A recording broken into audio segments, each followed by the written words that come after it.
Welcome to episode 303 of Angela Watson's Truth for Teachers. I'm your host, Angela Watson, and I'm here to speak encouragement into the hearts of educators and get you informed and energized for the week ahead. Today, I'm talking with my dear friend, Pernille Ripp, about her experiences teaching in the US versus her experiences in Denmark. Visit truthforteachers.com for an easy-to-read, easy-to-share version of this podcast episode. If the IEP process is confusing for you as an educator and overwhelming for families, there's a new free resource that can help. Season 3 of the Understood Explains podcast is like a crash course on IEPs from the perspective of a teacher who's been there. Hosted by teacher and special education expert Juliana Urtubey, Understood Explains is demystifying the IEP process for families, with episodes explaining the difference between 504 plans and IEPs, how kids qualify for each one, how to know if your child needs an IEP, and more. It's a great overview for the general ed teacher and totally understandable for families who are unfamiliar with the IEP process. Understood Explains is also available in Spanish to support multilingual families and help them advocate for their kids. And it's all free. To listen to Understood Explains, search for Understood Explains in your podcast app. That's Understood Explains. Today, I'm catching up with a longtime friend who now lives and teaches in Denmark. You might already know her yourself. Pernille is the founder of the Global Read Aloud, a global literacy initiative which grew to connect millions of students around the world. She's also the author of Passionate Readers, The Art of Reaching and Engaging Every Child, and Passionate Learners, How to Engage and Empower Your Students, which is now in its second edition. My friendship with Pernille goes back to the early days of blogging more than 15 years ago.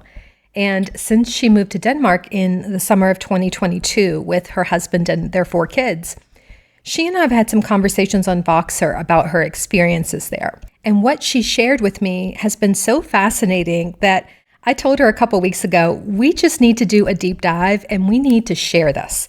I know the folks who listen to Truth for Teachers will find this just as interesting as I do. So she agreed, and that's what you're about to hear. A lengthy, informal conversation between Pernille and I about what's different about teaching in Denmark and the Danish approach to work-life balance, childcare, families, schools, and parenting. Listen in. So, Pernille, we need a short backstory here for context. Tell me about your family connection to Denmark and how you ended up moving there after teaching in the US. Yeah, so I was born and raised in Denmark, and if you had told me as a child growing up that I would actually end up with the majority of my adult life being in America, I would have laughed. After all, Denmark is, pretty consistently ranked the second happiest nation in the world. But my mom was a teacher and is a teacher and had a wandering heart. And so when I was 18, she moved our entire family to Wisconsin, which I definitely had to look up on a map. And I thought I was going for a year. I thought it was kind of like the sabbatical year, and then I was going to go back. But of course, that's never how the story goes. I met a boy, and that boy introduced me to a much better boy, thank God, who became my husband. And he was a red, white, and blue American. And so life slowly just kind of built its path over there. And I think once I realized in my 20s that I wanted to be a teacher, it was kind of like, okay, well, America is where I'm going to be a teacher. And I went back to school and got my degree and we had kids. And all of a sudden, this whole life had unfolded around us. And yet in my head, every time we went to Denmark to visit, because we still had family here and friends, and it was like coming home. And it was coming home. It was this idea of being able to sink your shoulders a little bit, to hear your name pronounced correctly, and also have your name everywhere. Like, it's not a strange name in Denmark. It's super, super common. And there was something in that feeling that I started longing for a lot more. And it wasn't ever, oh my God, let's get out of America. It was always, let's run towards this opportunity if we can make it work. Let's go and try and transplant this very American family into Denmark as educators and see what happens. But I also thought a lot about this question because there were so many factors. There was the burnt out, absolutely burnt out stress factor from teaching, never feeling like I had enough time for my own children who were getting older. We have 4 kids. There was also politics. My oldest is trans, and so thinking about the policies and the hatred surrounding the trans community in the U.S. was really scary. School shootings, thinking about how crazy it was that we had a tourniquet kit hanging in my ELA classroom that just showed up, like no PD, no staff training, like here you go. All of those things. And then also recognizing that my children only knew what it meant to be Danish in name alone, the traditions that I had brought into our family, but they didn't really know what it felt like to be a part of the Danish culture. And so, after a long Memorial Day weekend, we looked at each other and I was like, is it now? Do we start looking at this opportunity? Is there an opportunity for us to go and try this? Not as a permanent goodbye to America, but as a let's try this. And also because I'm curious, what is it like to be an educator in Denmark? When I would visit my family here and they're talking about this work-life balance, and I was like, there's no way, like that's got to be your corporate job and all of those things. And so we were both really, really, really curious. And so we jumped into this job search with both feet. Didn't know if my husband would even get a residence permit. So it was me all of a sudden looking for a job, could not get an education job to save my life, and ended up in marketing instead, but got a job that was enough to move us back here. When the job offer came through, it was a big decision because all of a sudden I wasn't going to be a teacher anymore, or at least not in that moment. And it was also obviously a huge sacrifice for my husband as an American moving to a country where he had no rights at all, couldn't speak the language. They had already denied his degree as a teacher. They were like, man, that's nice. We can see you're a teacher, but you're not a teacher in Denmark. You have to go back to school in Danish.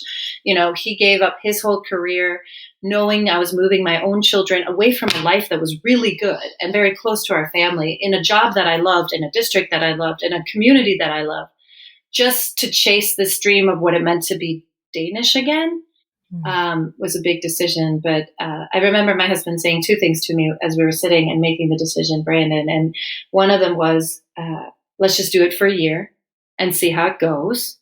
And the other was, you're still a teacher even if you don't have a classroom. And so those 2 things were really important. And then it was like, we said yes in July, 7th of July, and I had to be in Copenhagen at my job August 25th. And so it was 6 weeks of sheer insanity, selling our house, selling almost everything we own, obviously quitting jobs, getting stuff shipped, finding a place to land in. And I'm so glad that that was how it went, because I think if we had had more time, we would have been really scared. And here it was just like a crazy train that we had to stay on. And we showed up in Denmark and it was kind of like, what did we just do? But now we've been here nearly coming up on 2 years in August. And we didn't go home after a year. And I think it's going to be a while, I think, before we go home. But so it was an idea of going home, and certainly also of just wanting to see what's it like to work in a country that is so significantly different than the U.S., and especially work within education, knowing that the work really is central around the same themes, but performed quite differently. And also, would my own kids understand why their mom was the way she was? Which I think there's been a lot of instances now. They're like, this makes so much sense now. Like, why you have the personality you have. I love that. I'm like, I don't know if it's for good or bad. So that's the connection to Denmark. And I will say, if we hadn't had that connection, we couldn't have moved here. Like, Denmark is notorious for making it impossible for anyone outside of the EU. It took my husband 9 months to get his permission to breathe the air here. And in those 9 months, he had no rights. He had no bank account. He had nothing. Like he couldn't do anything. He couldn't even volunteer. They are very, very closely guarded. And it's such a shame, because I think about all of the people who come here, the migrants and all of the things, and the immigrants, and what they bring to the country. But, we can cross our fingers and try. to push the boundaries of politics in any way we can, because I wish there were more people that could come to Denmark and experience life here. But until then, we'll just keep like exporting our ideas and hoping to help people that way. Yeah, it's been really interesting hearing your stories about the transition, because I really only understand the American system. And here we have tons of people immigrating from all different places all the time. And that's really been the design of our country from the very beginning. And so I just sort of assumed it was that easy, that if an American wanted to just pick up and move to Denmark, sure, they could just do that. And talking to you, it's like, okay, that is not the case. So to be clear, this is not an episode about let's all move to Denmark and teach, No, because it does not I happen wish. like that. That's I wish not our someone purpose here. else. No, it really isn't, because we couldn't believe how hard it was. Like, we started thinking about moving home in 2010. And at that point, like, it was just this crazy idea of like, maybe we should go home for a little bit, or me for home, obviously not for Brandon, but we couldn't. Like, at that point, even though he was married to a Dane with Danish children, had an education, had like not a lot of money, but like a job that could pay the support bills. himself, right? Yeah, like they were like, nope, you don't fulfill the requirements. It wasn't until 2018 that he even fulfilled the requirements. And the visa that he has is contingent on the fact that he has Danish children. And so when they turn 18, he's out of the country unless he changes and gets permission for a different visa. So, and Denmark only allows that because of the EU, because the EU came in and said, by the way, you can't keep parents away from their children just because they're Danish. The Danish government was like, darn it. Yeah.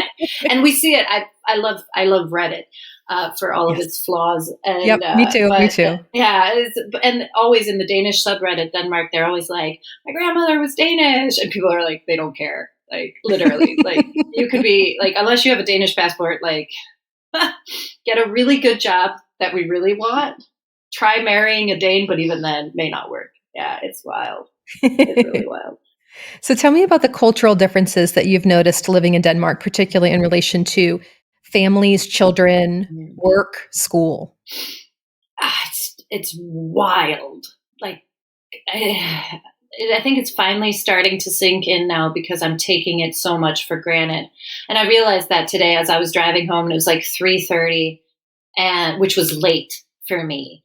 And I was like, I'm going to go home and not work. And my kids were running around the yard and they had friends over. So in Denmark, the whole system, and mind you, there's always going to be people that are outside of kind of that intended system, is set up so that you work to live, not live to work. And it is very, very protected. So obviously both, in my marketing job and also as a teacher, I work 37 hours. You don't work 40, but you work 37. And in my first week of school, I was told very strictly by not just my union rep, but also my colleagues and my principal that I had not to go over those 37 hours. So it's 40 hours with breaks and stuff in school. They were like, if you do, please let us know. And I was like, sure, that's what everybody says. But the following week, I ended up sending a message and saying, I'm drowning a little bit. Like, there's so much to do, and I'm taking over this class in the middle of the year. And he pulled me in the next day and he said, okay, here's what we're going to do. We're going to get sub coverage for you for the next 4 weeks for these 2 hours so that you have more prep time during the day. I also set up these meetings with these people who are going to show you so that you have less prep. And I was just like, wait, what just happened? And it truly was. But it was so serious. And he was like, we have to protect you because we don't want you to burn out. But it's society-wise. Like, I was just talking to my colleagues where my kids had an art show at school. And we were told the day, like 2 days before, because it wasn't intended for parents. And then it opened up for parents. And my colleague goes, well, you have the right to go to that, right? That you can just go down to the office and say, I'm going to my child's thing. And you can go. And I was like, really? And they're like, oh yeah, they can't stop you from that. Or when I was asking one of my friends, well, how many sick days do we get? And she looked at me and she was like, what do you mean sick days? And I was like, well, like how many days can we take sick? And she goes, however many you need. And I was like, really? Yeah. And she was like, I'm sure I was like, and she's like, well, if it's like 3 months, then like your doctor needs to be involved, obviously. And so I was like, okay. And then when I got my job, they were like, So the way it works is you call in sick, and then we just assume you're sick until you call in well. And I was like, Wow. okay, so like a week, and they're like, like it is like I can take as many sick days as I need. I can, if your kids are under 8, then you automatically get like extra days, like for them, for like doctor's appointments and whatever. That's just paid. You, as with children, you automatically get their first day off sick, like free, like that's always paid for. And I know my husband even gets the second day, and then you could just kind of figure it out after that. It's remarkable how much in society is set up that, of course, your family comes first. And we see it in the education system because the education system is limited in its capacity of what it's supposed to take on, because the society is set up so that parents or home adults can care for their children. And I just think about that. Like, we end the school year with 3 PD days. The students leave, we get 3 days. And I again asked my colleagues, and I said, what do we do on those days? And they're like, well, we plan. And I said, like what? Like, and they're like, no, we sit down and we make kind of like an outcast, a draft of next year, and then we leave. And I was like, well, do we have a lot of meetings? Like, is it all? And they're like, no, we have to clean our classrooms and set up, we move rooms. So we move our rooms and then we plan. And then remember, we come back and we have 5 PD days before the beginning of the year. And I said, oh, well, that's where the meetings are. And they're like, no, sometimes there's stuff, but most of the time it's just prep time. So again, it's this idea of how can we give you a job that's sustainable, where you can pay your bills, but you can also be parents, or you can just be adults if you don't have children. And how can you be a happy, productive member of society? And so I think about it all the time, how that shows up. We had to call an ambulance the other day to my school. And at no point did anyone say, well, can the family afford this? It was just an automatic, like, of course we're going to call an ambulance. We're not sure what's going on with this child, so we're going to get them the medical care that they need. I didn't realize how stressed I was chronically until I moved here. Because one thing we do well in America is shoulder burdens. We just take it on, and we keep taking it on, and we cry at home behind closed doors, and we fight. I mean, if you want to talk about something that's so great in America, it's that fighting spirit of how do we keep fighting even against all odds. And I haven't had to do that in Denmark. And it's been weird. Like, I don't know what to do with the fight in me, because I don't have to, like, I can channel it into creativity instead. I have to have hobbies now that aren't teaching. And that's so weird, because I haven't had hobbies since having children. And now it's like I have all this time, and I'm in my garden, and we're winter bathing, and I'm trying to convince my husband to buy a kayak. What a life this is. But that's how that's designed. Now, it's not like that for everybody. There are absolutely people that don't have resources in Denmark and that struggle, but we also have such a safety net that it's very hard to end up homeless, for example. It's very hard to end up on the streets. It almost has to be by choice if you're a Danish citizen or a Danish resident. So when we're looking at this culture of work-life balance, it's not just the schools, it's the whole society. The society is a reflection of the school. And I definitely see the same thing here.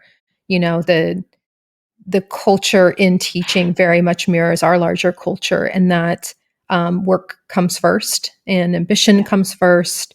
And somehow you're supposed to just make it happen with families. But at the same time, we turn around and blame parents for not being as involved as they should be. They're not doing a good enough job. Why aren't they here? Why aren't they volunteering at the school? And thinking about how the systems are set up to be pro-family or support families. And it's remarkable how much more family-friendly Denmark seems to be. And again, by design, this isn't a coincidence, it's a core value that we claim to have as Americans, but our systems and structures don't support that. Because if you can't even get off work when your child is sick, then how can we say that we value children? Right, exactly. Or even afford after-school care. Or the sports that your kids want to do. Like, I was asked, like, what about school sports? And I was like, that's not a thing here. Everything is club sports, because you pay like $80 for 6 months. Like, the access here is so ingrained. Yeah, I couldn't believe it when my kids were coming home and they're like, I want to do this sport. And I was like, we can't afford anything. And then I'm looking at the prices going, oh my gosh, you can do them all. We couldn't do sports in America with 2 full-time teacher salaries. We couldn't afford it. Like with 4 kids, that wasn't going to happen. And I think about the deprivation that we're constantly, or not deprivation, but maybe it is, but that limited access to opportunity that we so often are forced into in a system like the US's, that is really removed in many ways in Denmark. Now, you obviously still have, social orders and ranks, and some people have a much sweeter life, but the piece of the pie for everybody is so much bigger. Mm-hmm. And I think about how we are so quick to blame kids right now. Again, like we do this every generation. Kids these days don't know anything. Kids these days are going running crazy.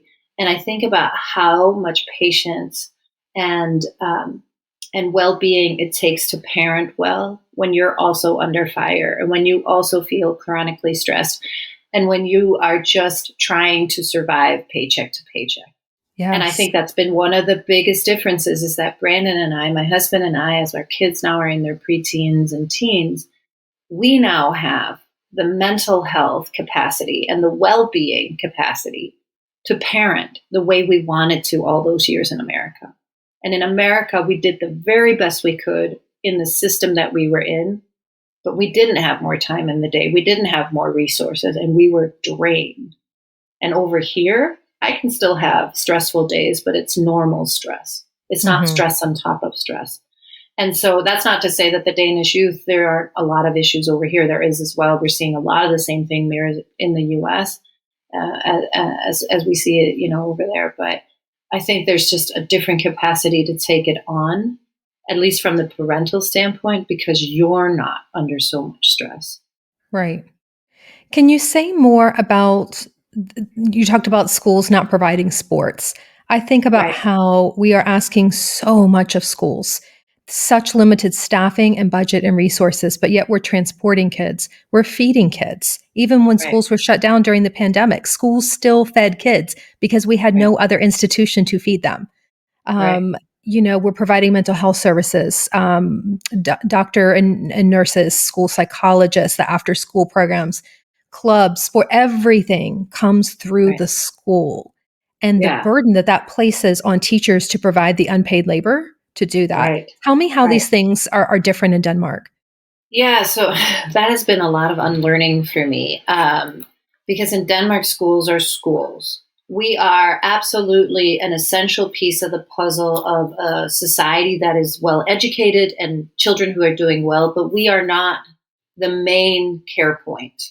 We are in community and in connection and in collaboration with the government that surrounds us, so the municipality that we are in, as well as the family themselves.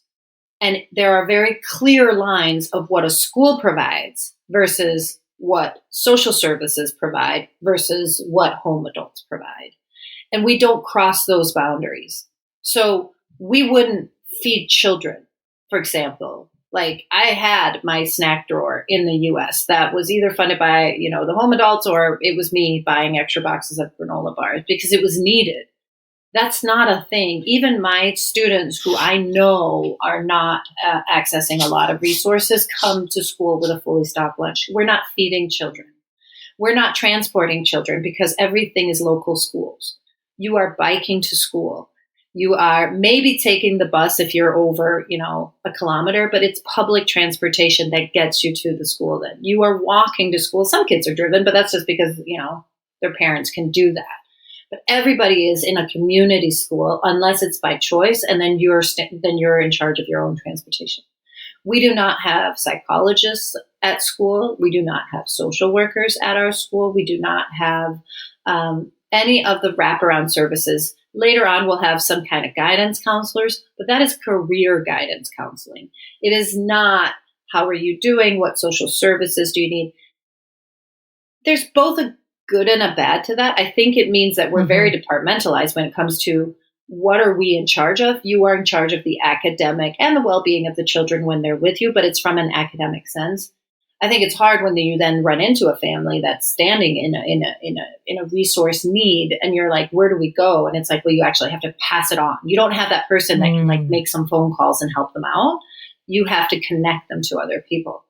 But what it does is that as a teacher, I don't feel the burden of trying to play psychologist, trying to play counselor, trying to go, oh my gosh, where are these kids going to sleep? How are they going to eat? I notice that all their clothes are filthy and need to be replaced or taken care of. That doesn't fall on me because it's not my job. And it's been really hard to turn that off in my brain. In a meeting this year, I said to a family, I was like, and it's a clothes, the winter coat is really dirty. We can always wash it. And afterwards, one of my leaders was like, oh, no. We don't do that here. That is not our responsibility. So I think there's also a very strong upholding of what our lines are. And I think it's good in a way, because I'm expected to teach. I'm expected to care for these children and to give them the very best educational experience I can. I don't have to sit and also worry about, are they getting access to the counseling they need? I'm a part of that. I'm a puzzle piece in that. I'm writing the things that need to be written so that they can get counseling, et cetera. But I'm not the one going to my team meeting going, what are the social services we need to get this child connected to? And it's a relief in a way to be able to say this is someone else's responsibility, because I can then focus on being incredibly present with the kids that I have and planning really meaningful educational experiences. But it's also a very different system. You couldn't replicate that in the US because you don't have the resources to do that. The schools are it's a necessary evil for schools to be this community hub, because it's one of the only places where everyone has free access. We see it at the library, the public library, but schools where you're being transported to, we can feed you, we can clothe you, we can keep our eyes on you in a way that you can't really anywhere else in the US society. In Denmark, there's so many different safety nets that you don't need school to be a community hub in that way. And I think it just changes the whole experience of what we're expected to do and how we're expected to carry the weight of what it means to be an educator and a teacher. And I think about, it shows up in so many ways. I was talking, I think you and I had spoken about this in one of our many conversations. In Denmark, you're not on contract for a school year. You're just on a contract like any other job. So you can also quit the job at any point, and you just follow the resignation rules, which is usually the month you're in plus another month. And so there isn't also this, I am now locked into the school in the same way. It's just a job. And that's also both good and bad, because of course, that can create more instability for the children. And a lot of educators do try to kind of wrap it into vacation. So I'm leaving after this time or after summer. But at the same time, too, they're also kind of it's a job. And if I get a different opportunity, I'm going to pursue that, much like you would outside of education. And so I think there's also some of that heaviness removed that we automatically are given in America. We are there to, we do the job because of the children, which is why we don't ask for a lot of pay, because then you're not doing it for the children, which is why we shell out thousands of dollars because it's for the children. That's why we work extra hours, because it's for the children. In Denmark, that is not your job. Your job is to be the very best teacher, and to be the very best teacher that you can be, you need to have your home life in order. And in order for you to have your home life in order, you treat teaching as a job. It can still be a calling, and you can go all in for the kids and be an incredible teacher that is incredibly present in those 40 hours. But then you better go home and be present for your own family and be a productive member of society in maintaining the peace and happiness in your own family. And I think that that's so interesting, because for educators, we have always been kind of surreptitiously told to sacrifice our own families for the benefit of other children. And it was one of the hardest things that I stood in as a parent. But I've seen it to even people who don't have their own children, right? They were expected to sacrifice those that they loved and the time that they spent with them and the peace that they found within their own lives in order to be more for those in their care. And yet when we do that, we're just, pouring out of empty vessels. That's right. And that's not the way. It's we need you to come here, and we need you to give 100% when you're here. and then please go home and recharge so you can come back and be 100%. And that's been a wild permission to begin with, because we talk about it in the US all the time. Oh, self-care. I mean, I remember feeling so guilty about not being able to self-care right. It was like, I don't need more self-care. I need more like you care. Yeah. Like, don't give me a mandated walk with a colleague. Give me time to clean up my classroom. Right? Like, and so it's been a head trip for me in letting go some of those very like, this is what it means to be an educator. The sacrificial Olympics we all seem to be in. How much can I sacrifice in order to prove that I am a teacher who cares? That is not a thing over here. They would look at you, you were insane. Why would you do that? You're just going to burn out. I mean, we also have a medical diagnosis that's called going down with stress, and you will be out. And it happens to teachers quite a bit, but it's basically you are exhibiting signs of stress, chronic stress. So then you go on sick leave with pay for 3 to 6 months until you can come back. Wow. Can you imagine how many teachers in the US already today could be like, that's me? And could you imagine what benefits it could have if people could say, you're right. I am beyond my capacity, and I do need to go on sick leave and get better so I can come back and go back to being the teacher that I dreamed of being, that I know I can be if I can just get my feet back under me. And how many times do we hope for that? It's a different society. Yeah. Let's talk about how the Danish school system is set up. In our conversations, two of the things that have been most intriguing for me is how kids are not formally taught to read until first grade, and also how high school looks so very different than it does in the US. So what is schooling actually like? What is that experience like for kids? Well, if you ask my American-owned children, my American Danish, they'd be like, school sucks. My 10-year-old was saying, school's a prison. I was like, oh, we're at that stage. So that's Danish, just a universal thing. Yeah, like school just sucks no matter what you do. Yeah, like, and I'm like trying to compare it to what her American schooling would be right now, and she's like, I don't care. I'm here. This sucks. Yes. So first of all, Danish children typically don't start school until they're 6. So when they go into 0 grade, which would be kindergarten, it is really all about community and how to be together. How are you in a learning environment? They may get a little bit of like letter recognition, maybe some phonics, maybe, a little bit how to hold a pencil, because we're drawing and we're playing, and their days are fairly short. Used to be until 11:30, 8 to 11:30 for 0, and then they went to after school, which every school that has those younger grades has to have, and it's quite cheap. Or they would just go home if there was someone home. Now, after the reform we had 10 years ago, modeled after the American system, where everybody was like, what are you doing? They have to be in school at least at my school until 1, which the teachers are like, that is much too long. There's lots of movements in the day. There's lots of play-based learning. And there's very much this belief of like, we're going to let kids come into the learning.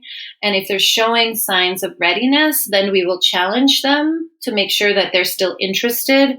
But no one is handing a 0 grade teacher a reading curriculum and saying, get on it, and these kids better be reading by the time they're 7. So it's also interesting. Like, I teach first, but I'm teaching 7 and 8-year-olds. So that would be more like second in the US. So by the time they come to me in first, most of them know their letters. They know some sounds. And then we start working on reading.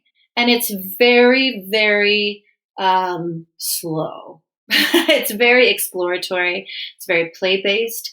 Our schedules they're not like the US schedule at all. Every day is different. So you have a different schedule for Monday and Tuesday and Wednesday and Thursday and Friday. The times are the same. We're in school from 8 until 12 minutes after 1, which is brilliant.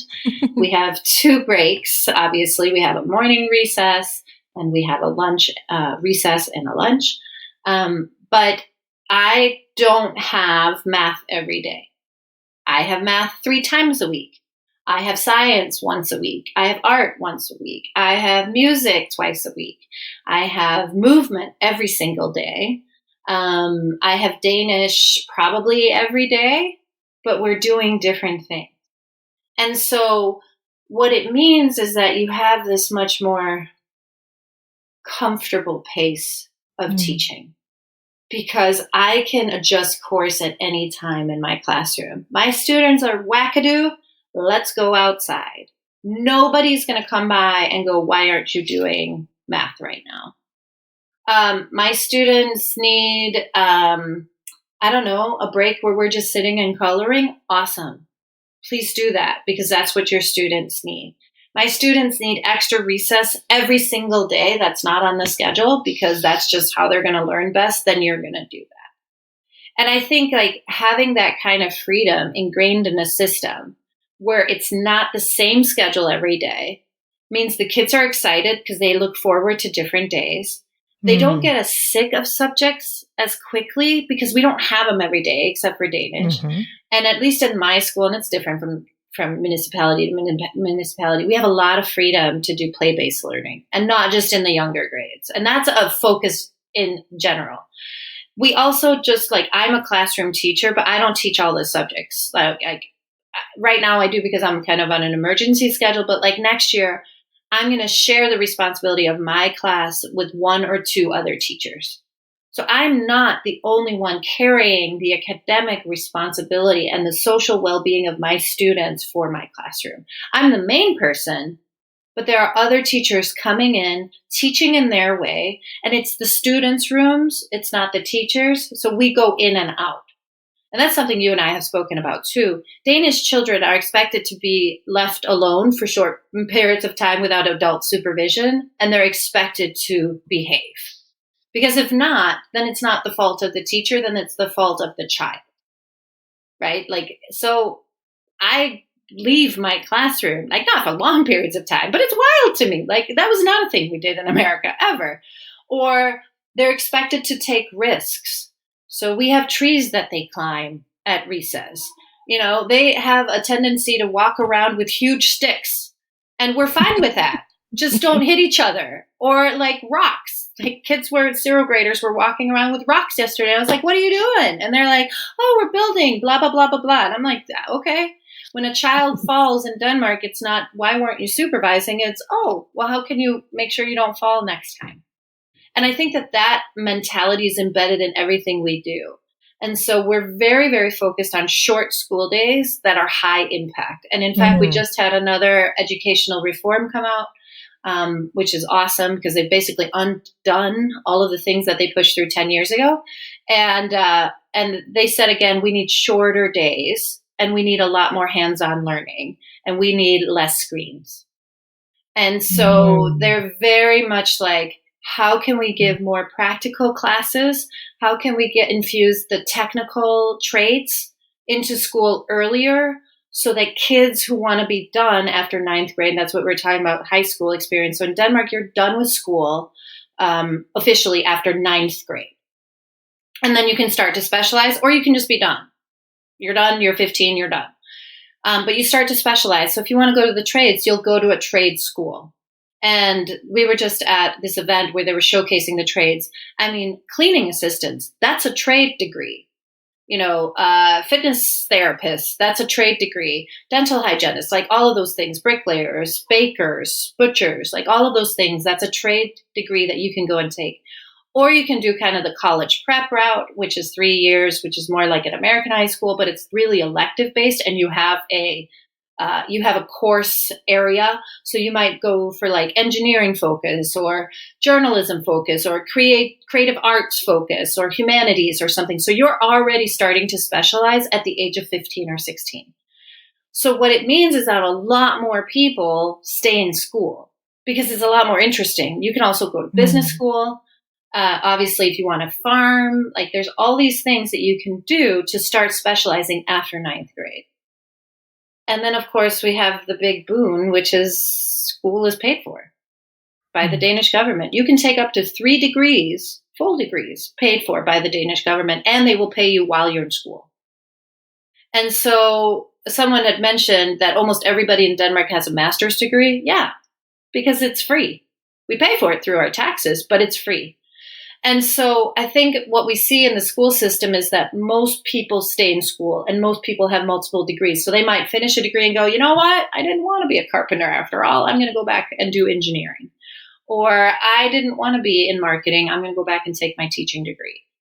And I think what it does is also that it puts kind of an urgency in our hands of making sure that we're exposing children to as many different things as possible.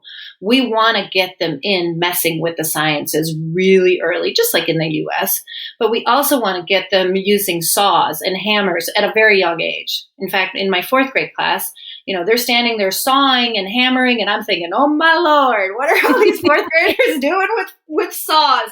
But at the same time, we were 2 teachers to 60 kids, and the other teacher, the veteran teachers, is like, make sure you don't cut yourself. And I was like, this is so wild. My system is overloaded. But because I am not expected to police the children, the parents, the home adults are supportive of us taking risks, which are not even seen as risks, and taking their children out into the world. Like my own kids go on field trips and I don't know until after. Like I once drove by my child downtown and I was like, what are they doing? And later I was like, what were you doing? He's like, oh, we were walking to wherever to do whatever. And I was like, that's so weird. Like I didn't even know that was going to happen. And so I think living in a society like that puts this incredible urgency of creativity into the schools. How can we compete against screens?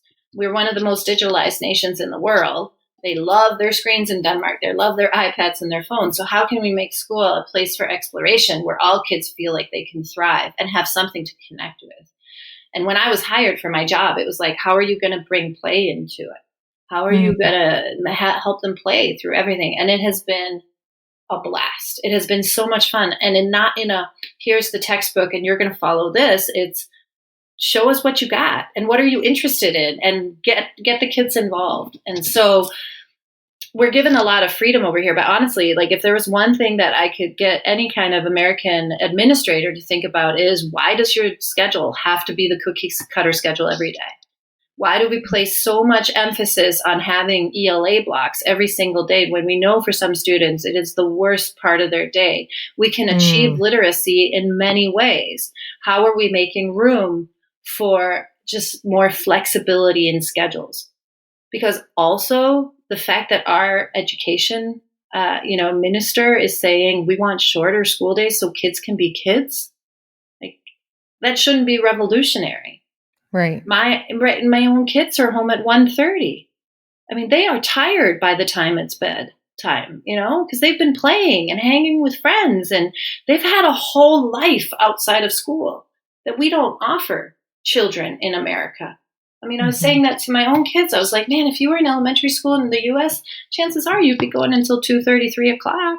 They're like, man, that's really long. Yeah, it is, because we in the US feel this urgency to continue to expand without recognizing that kids are not ready for that. And neither are the adults. And so I think this idea of like, how do we make the precious short time we have together high impact by recognizing that we need movement and play has been a relief to teach it. Because I know that all my crazy ideas can fit in somewhere. Right. I mean, so much of this sounds like the way that school used to be in America, particularly when you were talking about at the younger grades.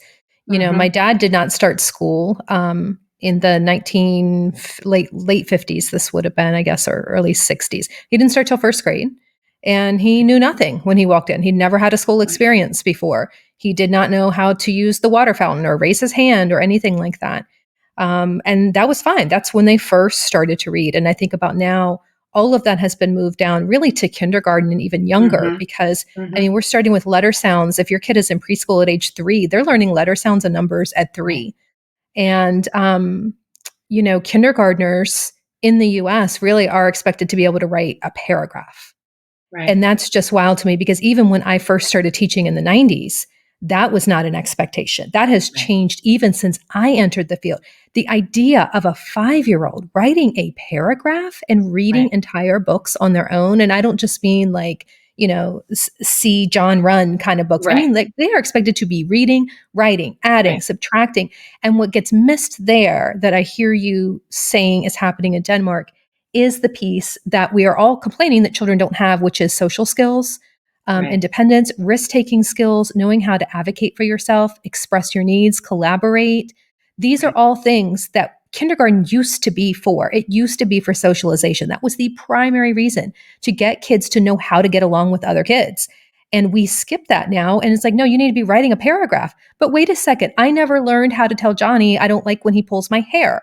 So we get these kids into fourth, fifth, sixth grade, and they still have not had any formal instruction really on how to do that because we've been so bogged down with teaching them how to Right. read, write, do math, and everything else is on the standardized test. And it blows my mind thinking about how different that would be if kids Mhm. were not expected to enter school already knowing these things. And if formal instruction in reading didn't start until first grade, that would just, and first grade really is more like second grade for us. So you're Right. talking about a full Right. two Yeah. developmental years later. And I think Right. about how I was pulling my hair out. I've taught pre-K, second, and third, and I would pull my hair out trying to get kids to meet benchmarks that they were not developmentally ready Mm-mm. at. And at that age, a kid who's born in September versus a kid who's born in March, completely different developmentally, Right. which you can do Right. from 6 months. It's wild how much of developmental growth kids make at that age. And I just remember doing things with them, and I'm just like, if you could just let this kid go play for a year and send him back to me a Mhm. year from now, they'd get Mhm. it like that. It would be so fast, easy, it would be effortless. But instead, I'm sitting at this table with these stupid flashcards, forcing it Mhm. because I have Mhm. to. And if you Mhm. just gave them one more year, they Right. could have learned the social skills. They could have developed their vocabulary, a love of learning, a love of books, a love of exploring and learning through play. And they would have been so much more ready. And that is the part of how our schools have changed over the last few decades that troubles me the most. And I think that Mhm. creates a whole domino effect where kids are already burnt out on school by first grade. Yeah. And already feeling like failures. Because Yes. when we start to add in the opportunity gap of who comes in already ready for the rigor of school and for the teacher's pace that is not dictated by the teachers most often, it's dictated by a curriculum guide or by administration or whatever teaching guidelines we've been given. And those kids come in and go, I can't keep up. I have already failed in kindergarten. School's never going to be the place for me. I'm never going to be able to achieve because I'm already falling behind. And then the home adults start feeling that pressure. Why is my kid not achieving? And the teacher then starts to internalize that pressure, going, why can't I? I'm doing all the things. Miss Johnson next door is doing it and she's doing it. It's working for her kids. It's not working for mine. Like, we are in such a rush and we're getting nowhere in the Mm. US. The kids that can, because they've had the access and have had the safety to do so, they will continue to get ahead and leave the other kids in the dust. And instead of saying, maybe we should slow the system down and still find ways to differentiate and, of course, offer opportunities, instead we're like, well, how can we cram more in? Because clearly we're not Mhm. teaching them enough. Rather than going, could we cut about half out of what we teach so that they can have the time to digest it and actually find their ground below them Mhm. and feel confident that they too belong in learning environment? And I think that's what is so beautiful in Denmark. I had a student come in and transfer into my classroom, and one of the first things that he told me was, but I can't read Pernille, because of course they call us by their first name here. And I said, you're not expected to. We're about to learn that. I am? Yeah. You didn't need to read to be part of our classroom. But I think of the kids who already are knowing that by the time they enter kindergarten, well, I'm expected to be able to do X, Y, and Z. Why am I not? How are they standing there feeling? And so I think it makes no sense to me that when we're seeing a system that's already putting too much pressure on children and too much pressure on the adults surrounding children, why we're then adding more pressure. And I'll tell you, one of the wild things living in Denmark is having a functioning government. And I don't mean that as a slight towards all people in government. I think there are many people fighting for change in the US, but we have a government, because it's small, that actually enacts change that we feel the very next school year. And it's been so wild to be like, wait, that was a law. And it's now impacting us. And we're actively changing our teaching because of that. And I think about how much, if we could have a government that actually was given power in that way, and it was a government supported by child psychology and developmental psychology of what incredible areas of freedom and learning that we could finally establish in our learning communities, because we see teachers do it all the time, and we see them do it under the radar. We see them closing their doors. We see some schools who often end up as pockets of excellence, right? Because they've been given freer reins, given the permission to slow down. But imagine what it would do for education as a whole if we could slow it down, and the pressure valve, that we could finally release. I think that was honestly one of the biggest gifts of Corona. And there are not a lot of gifts in Corona in any way, but it was the fact that I was finally told to do less than what I was supposed to do before, as far as the curriculum. We had lots of other things to do, but the curriculum, I was specifically told to slow down. And I remember going, here we are. I can finally take the time that I need to truly do this in a fun way. Mm-hmm. And I also am really struck by what you were saying at the secondary level too, because when we look at one of the main problems that secondary teachers are facing is student engagement. Kids are not motivated. They don't want to pay attention. They're not doing their work. They're cheating, all that kind of stuff. How different would it be if school ended when you were 15? And after that, you go right into your job training. And, I think, I don't know how many other countries are like this, but I think, maybe you can speak to this, but I know it's that way in Switzerland. It's that way in Norway. There's a number of Western European countries in which, you're basically treated like a college student will be treated here, where you're not in school. You're not required to be there 6 hours a day. You might go for 2 hours on Tuesday, and then Wednesday you have an internship, and then Thursday you meet with this advisor, and then you go to this other training. And that right there, that fixes the whole engagement thing, because the kid is doing the thing that they want to do, that they're interested in, pursuing their passion. It's paid for, so they don't have opportunities closed off to them because they know they can't afford to, if you want to be a doctor, well, I can't afford medical school. Yes, you can. So that's open. Let's start getting you into that field and practicing or whatever.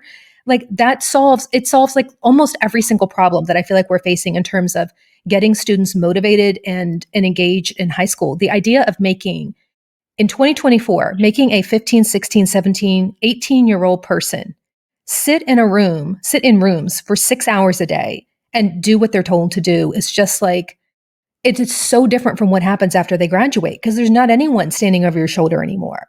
We're not preparing them in any way for the unstructured nature of college, or for the level of self-motivation and self-determination that's required in order to be successful in the workforce or in college, because you're so micromanaged.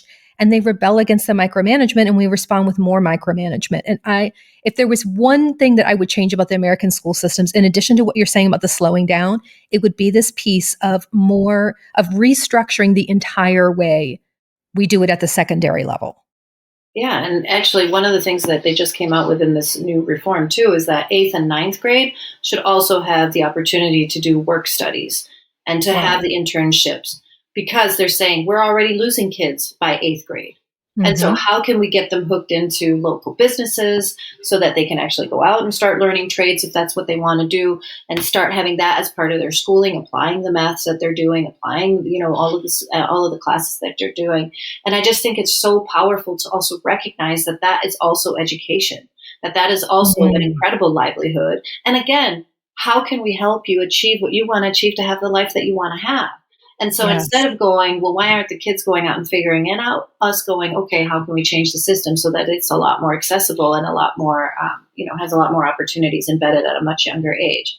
It's really, it does add pressure to the kids. I will not pretend it doesn't. All of a sudden, like 15, okay, what do you want to do with your life? And so a lot of people do kind of do the gymnasium route, and then they might drop out and say, I'm going to pause, I'm going to go work, and then I'm going to come back and restructure. But I think that the door doesn't slam shut in your face because of the financial aspect. You can always come back. And there's always, different opportunities for how you re-enter into the education game. And even the way you get into university here, because it's open to everyone, they set the grade years, the GPA every year. They're like, in order to even apply for being a doctor, it's usually a very high GPA. And then you either get in on quota A, which is kind of like the GPA, did you get in or not?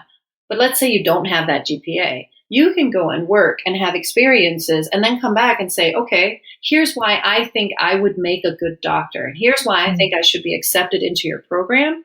And they have a certain amount of people that they take through that as well, where they're like, no, you didn't have the school experience that we normally look for in this degree. but you've shown us through all these other life experiences that you're going to be an amazing doctor. So we're going to open up the degree to you too, and it's going to be paid.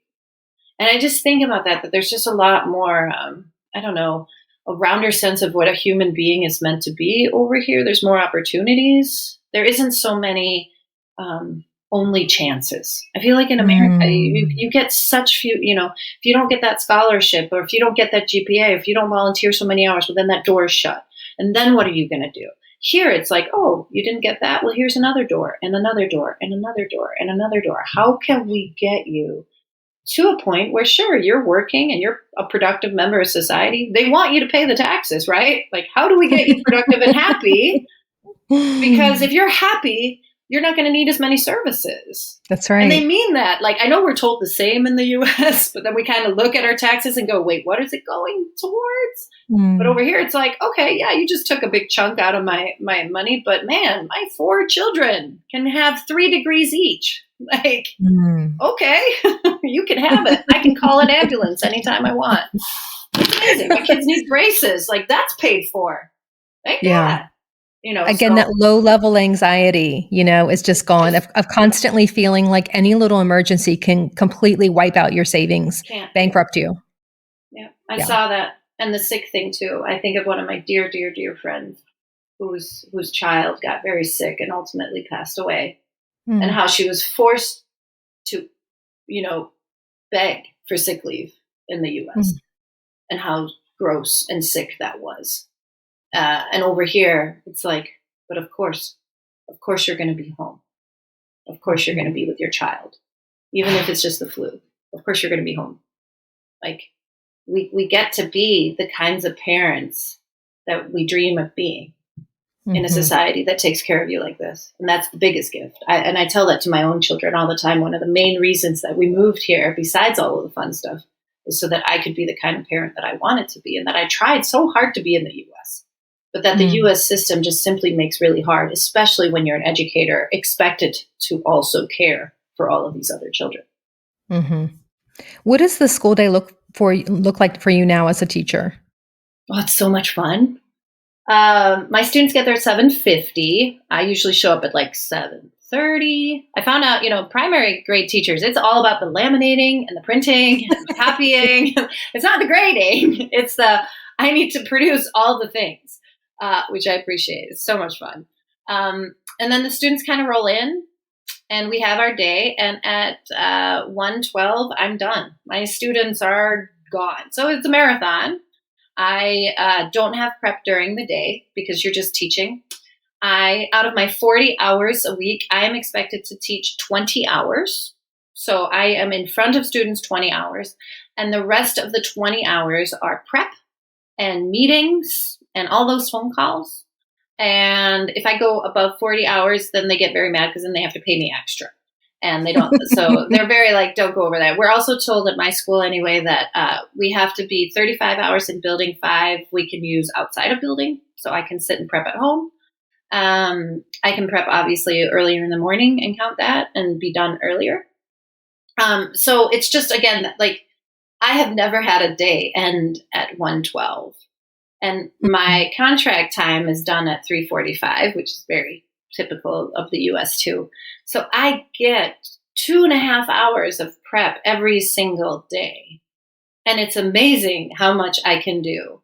And obviously, if they have to do meetings during the day, well, then it's a sub plan. And then you're just pulled for that meeting. And then it's not extra time. And they would never put meetings outside of that time. And so I think, again, because I'm only expected to come up with, or to only be, responsible for 20 hours. And that's not even like those 20 hours. I'm only responsible for coming up with all of the teaching. Well, it used to be 15 of those hours. Right now it is all 20. But like next year, I'm going to teach 15 hours with my students. Then 3 hours, I'm going to be supporting, co-teaching with another teacher where I'm not in charge of any prep or planning. I'm just there to be another adult. And then 2 hours, I'm resources for other teachers. But it's a 40-hour work week. And again, I think about how much that time allows me to be creative and to find freedom or to send those messages. And that's the other thing too. They really don't want you over communicating. Like even our prime minister has come out and been like, just hold back on the communication. Like parents, you need to trust teachers. Teachers, you've got it. We're not going to be contacting you. And so I've been laughing about that because one of my colleagues is on my messages thread of the messages I get from homes, and they were like, man, you're getting a lot of messages. And I was like, I am. I think I got 3 this week. And they were like, whoa, what's going on with all those messages? And I was like, this is so wild. So again, it's like in the system, it's this balance, right? We're not going to have you teach more than 20 hours because then you can't be a good teacher. Your Right. subject area is not going to be well thought out. Your prep is not going to be well done. You're not going to feel good. You're not going to be able to go in front of that child and feel good. And so it's just, Right. it's built into the system instead of that, like, we're going to squeeze every minute out of you and you're going to get a 45-minute prep, but it's not really a prep because it's really meetings half the time. And, you're burning or you're putting out some burning fire, or you have emergency phone calls to make, or you're hunting down new shoes or snacks, or you're getting a hold of the guidance counselor. That's not my day at all. Mm-hmm. Yeah. Is there anything that's really great about the Danish approach to work-life balance or education that you think US educators could replicate? So if someone's listening and thinking, well, I can't move to Denmark and I can't turn America into Denmark, what Right. could someone take away from the Danish approach that might make their teaching more effective, efficient, or enjoyable? I had to think about this a lot because I think back to how much of the things are simply embedded into the system and handed to me, and I'm now benefiting. But I think one of the things that I would encourage, and I see so many educators already doing, is encourage each other to stay within your work hours. And and I don't mean by not prepping, but about sharing a lot more than we do. I Hmm. also would encourage, because I think so often we're always like, oh, we don't have time to prep together. And what I see a lot in Denmark is one teacher will say like, well, I'll prep all the math for all of us so that you Hmm. don't have to. And then trusting that that colleague is going to prep the right materials. And of course you can put your own twist into it or whatever, but like a much broader sharing of responsibility in order for all of us to stay within our contract hours. And I know that that's really, really, really hard. So hard to do in the US. But I would also say within my own personal experience of allowing yourself to trust your gut more when it comes to the kids need movement breaks. I just wrote about doing nothing breaks because we're big on like, let's do a brain break. That's not doing nothing. That's again Thank you. asking a kid to be activated and now they have to like follow movements or talk about something. No, embracing the quiet and Yeah. embracing the slowdown. And I know how hard that can be when you have an administrator that's sometimes breathing over your shoulder going, you better be teaching to fidelity. And why are you not on this page?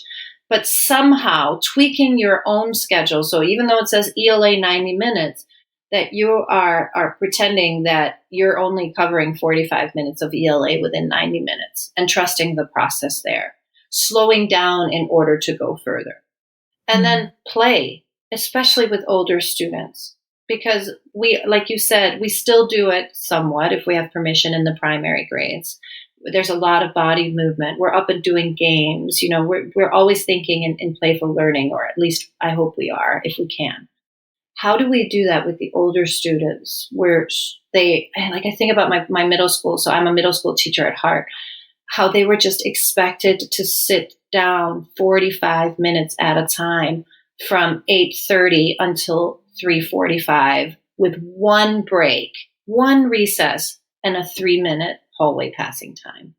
And then we wondered why they came to us and were so checked out and so disengaged and would much rather try to be on their phones or whatever because they were so overwhelmed.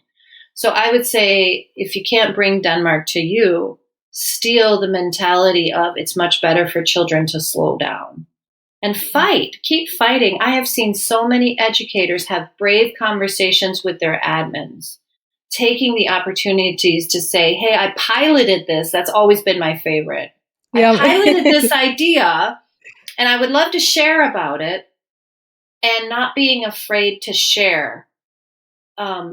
I think we're often so scared, and with reason, to share when we're going outside of the mold or outside of the supposed expectations. But I have met so many administrators that have loved when their staff have come to them and said, I piloted this thing, or we did this, and it was actually really, really beneficial to the students.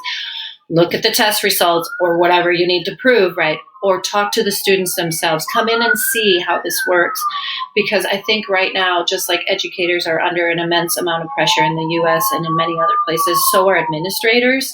And they don't have the time to sink into the genius of what's happening around them, unless we're the ones going, hey, look at this. This could benefit more than just my class. I don't want to be an island. I don't want to be the teacher that closes my door. I want to open up for these practices. And then I think also what we've been allowed to do in Denmark is just to have very few focuses. We don't have a 10-step vision plan. Next year, we're working on differentiation in all the ways. And how does that, apply to our teaching? And what does differentiation mean to me as a practitioner? So I think we also just can take and strip away all the goals. There's just too many things on our plate. So I would say more movement, do less, slow down, open your doors, and be brave in sharing your stories. And of course, just like in the US, I would share over there, listen to the students. How are we getting student voices in this? My first graders have a lot to say, and I love it. So how are we plugging into that? What is their body saying, but also their voices? Which questions are we asking them? I constantly ask them, like, did you like that? How was that? How can we change it? They're like, oh, I liked it. No, I hated it. Blah, blah, blah, blah. We're constantly having those conversations, and you can do that in the US too, and it can lead to quite profound change. But yeah, I think just fighting for yourself and fighting for your own mental health and recognizing that, you can't self-care your way out of feeling burnt out. And that's not on you. That's the system working the way it's supposed to. Yeah. And I found a lot of peace my last 2 years as a teacher in the US with good enough, with recognizing that something was good enough and setting really hard boundaries, which is something that you have taught me. And we've spoken at length about you and I, Angela, in our years of friendship, that it's never going to be perfect. I'm never going to reach the level where I feel completely done. So which boundaries am I setting for myself in order to achieve good enough so that I can go and have a life and come back and be a full person in my classroom rather than someone who can't wait to almost be done because I'm so exhausted and can't even enjoy what I'm doing. What's something that you want every educator listening to this to remember? I think there's a lot, isn't there? I think for me, the recognition that we're only humans and that even if we're in a society that calls on us to be superheroes, we don't need to be. I think the most thing that we can do for kids is simply to show up and be present and be there as an adult who cares about them and cares about their education in the present.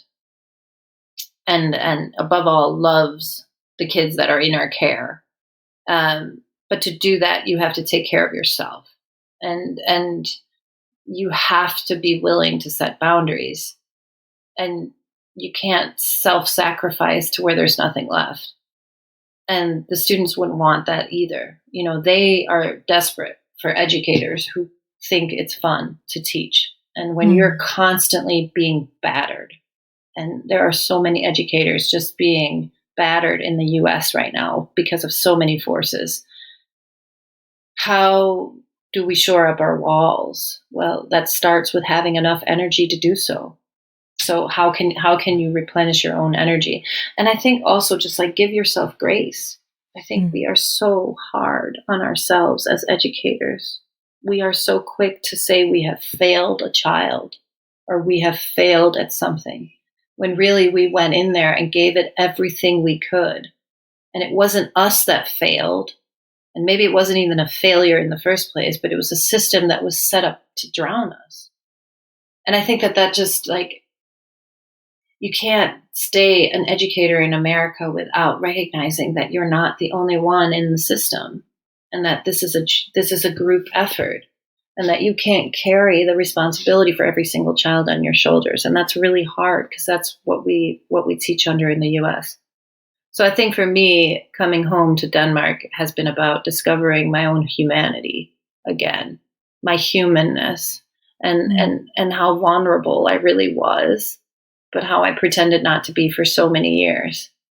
And I think rediscovering that vulnerability has given me strength in saying no, in shutting my computer, in saying good enough, in going into my administrator and saying, I can't do this, I'm drowning, and demanding that someone hears me. And for all of those of you who have been demanding for so many years and nobody has listened to you, switching jobs, moving out of district, protecting yourself.